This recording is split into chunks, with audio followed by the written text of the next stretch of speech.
Beberapa tahun yang lalu, dua orang santri yang tinggal di desa jauh dari hiruk-pikuk kota tiba-tiba mengharumkan nama Wonosobo.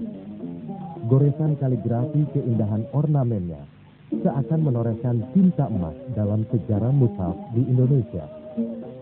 Ya, Wonosobo, tepatnya di desa Kalibeber, di antara subuknya lembah pegunungan Dieng. Disinilah berdiri pondok pesantren Al-Asy'ariyah.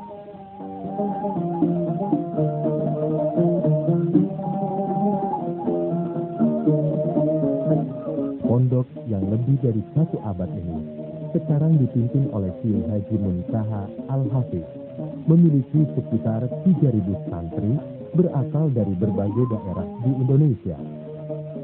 Menyadari demikian pentingnya Al-Quran sebagai bahan pendidikan dan kajian dalam proses belajar mengajar, Mbah Mun, panggilan akrabnya, bermaksud menuliskan Al-Quran dari buah tangan para santrinya.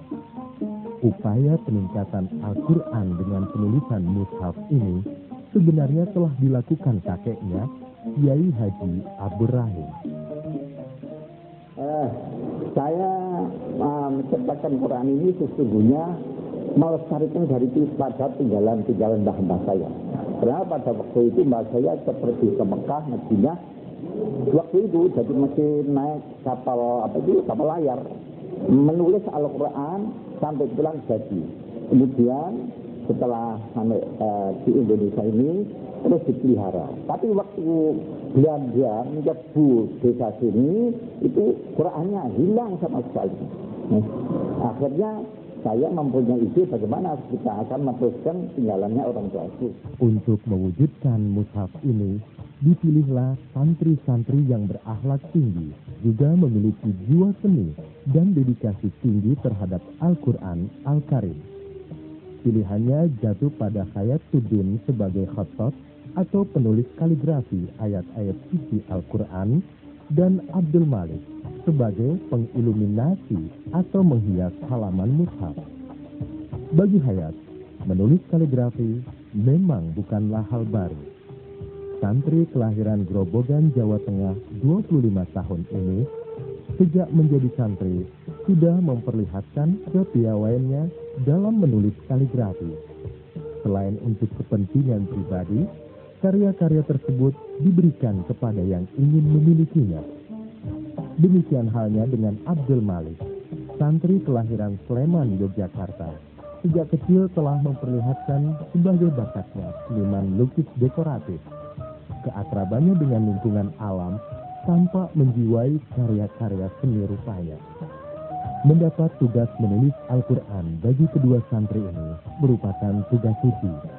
Karena itulah sebelum memulai penulisan, keduanya mempersiapkan diri tidak hanya secara fisik, namun persiapan rohani sangat diutamakan.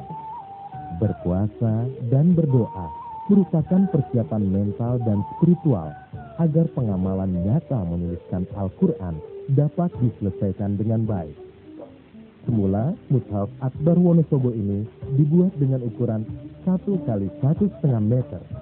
Namun berkat perhatian dan dukungan penuh Menteri Penerangan Haji Harmoko, kedua santri sanggup membuat mushaf berukuran 1,5 kali 2 meter. Dengan ukuran itu, bahan baku art paper 120 gram tidak ada yang terbuang.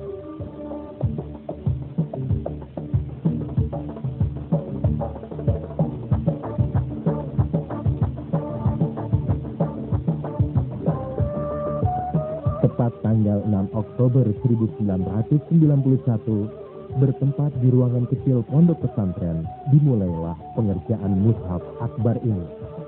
Penulisan kaligrafi mushaf Wonosobo mengacu pada Al-Quran pojok. Sesuai dengan namanya, di setiap pojok lembar mushaf diakhiri dengan nomor ayat.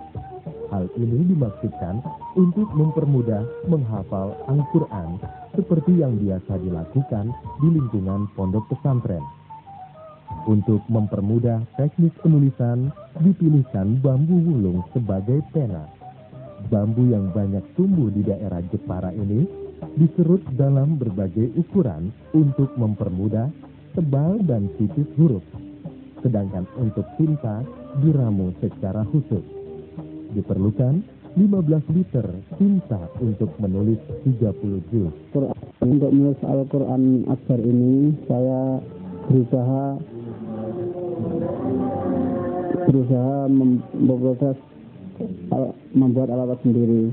Di antaranya tintanya saya juga memproses sendiri melalui campuran-campuran, yaitu di antara tinta bak Cina, kemudian tinta lotring, tinta settler. Kemudian samping itu saya juga untuk memperkuat tinta ini saya campuri dengan larutan teh. Kemudian kalau sudah larut, sudah jadi mencair ya, tintanya, kemudian saya taruh di gelas dengan saya beri benang serat pisah. Maksudnya apa, untuk agar ditutul itu enak.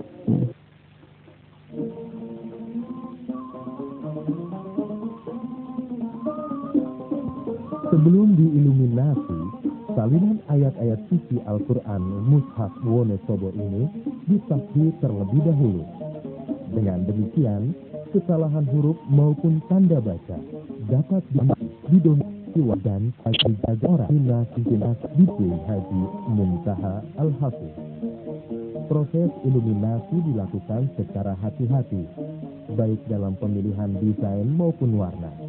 Menurut Abdul Malik, desain mushaf diambil dari beberapa sumber, di antaranya desain mushaf dari Mesir.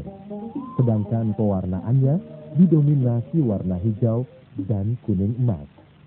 Guna menjaga keawetan warna, dipilih pula tinta secara khusus.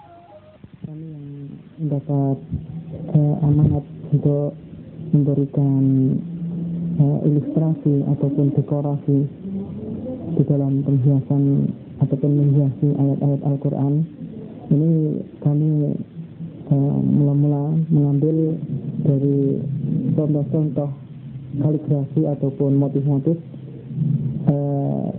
dari Al-Quran yang ada di ataupun yang saya ketahui gitu.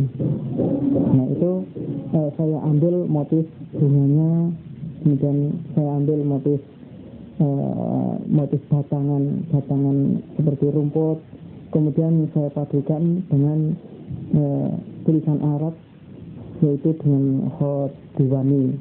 Kemudian saya tempel-tempelkan kalau yang lekuk-lekuknya, kemudian daunnya, kemudian bunga-bunganya itu untuk titik-titiknya begitu, ataupun untuk sakal gitu. Proses pengerjaan mushaf yang berbulan-bulan ini sudah tentu menimbulkan kejenuhan bagi mereka berdua. Rasa bosan kadang menghantui mereka. Namun berkat dorongan kuat dari pimpinan dan kerabat santri, kendala tersebut dapat diatasi. Waktu demi waktu terus berjalan. Dengan selalu beristighfar, penulisan mushaf yang direncanakan 3,5 tahun itu dapat diselesaikan dalam waktu 17 bulan.